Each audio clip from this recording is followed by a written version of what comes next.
এত কথা বাদ দিয়ে আমি হিসাব গুলা দাও। ওই 1100 টাকা কি করছো? ওই 1100 টাকা আবার কি করলাম? কে তোমার নিয়ে যে মেলাম বাজারে গেলাম, তখন তোমার একটা 3 পিস পছন্দ হলো, তুমি যে কয়লা 3 পিস কিনবো, ওটা দিয়ে তো তোমার 3 পিস কিনা দিলাম। ও তাই তো।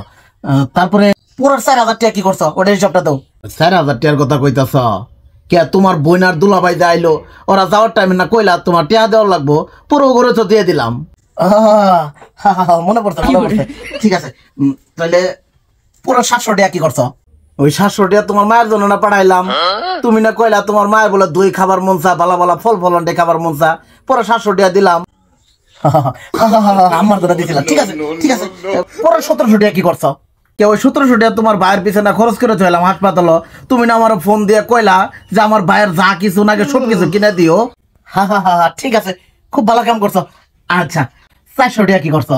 কো না বোনদের পরনে ভালো একটা জামা নাই, পুরা গেল ভাই একটা জামা কিনা টেহা দিবা, পুরো 400 টাকা উনো দিছি যে একটা জামা কিনো। কি গোলামের ঘরে গোলাম? এই গোলাম টিয়া কামাই করতে কি কষ্ট লাগে না? টিয়া কি তোর বাপ কামাই করে দিয়া যা? টিয়া কইতো না হে তোর বোনের কুড়া খেলে টিয়া দিছস? ক আমার কইছিলি? এটা আবার কইছিলি তোর বোনের টিয়া দিলে আমার কাছে কইছিলি? ও মানে টিয়া কামাই করে খালি বাপ ভাইয়ের বাড়িতে পাঠাও, বোনের কাপড় চোপড় কিনা তো খালি রং করবে, তো এটা তো মেলা বালাতে না পুঙ্গা যাই রে গোলাম। টিয়া পয়সা আবার পাইলে খালি বোনেরে দিব, মায়েরে দিব, বাপেরে দিব, আবার কামাই করতে কষ্ট লাগে না তাই না?